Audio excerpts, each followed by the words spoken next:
morning mga ka-JB. Ayan, so what's up?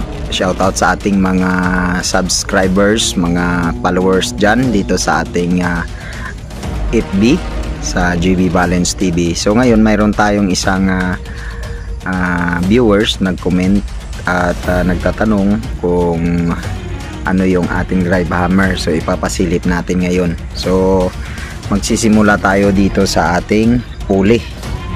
So itong pulley natin mga ka-GB ay so 16 inches. Ayan, 40 cm. At yung sa ating motor naman ay 4. Ayan. So ang ating pillow block na bearing na gamit ay 308. Ayan. At yung ating nasa ilalim na sprocket ay 14 mga ka-GB, 14. At yung sa taas 38 para low speed.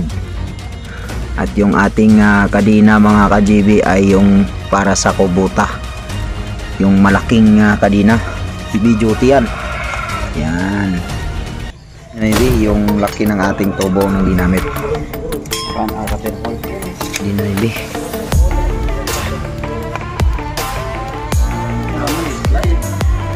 12 HP mga ka-GB.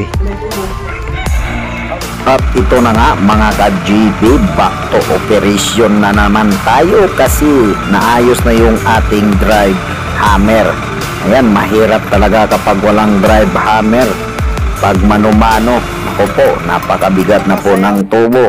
Pero kung mayroon tayong drive hammer, at least napapagaan yung ating trabaho. So shoutout sa inyong lahat at lalong-lalo na sa nag-comment na ipakita yung ating drive hammer. Maraming salamat sa palaging suporta sa JB Balance TV. Don't forget to like mga ka-GB ha. At syempre sa inyong suporta. Yun lang. Bye-bye!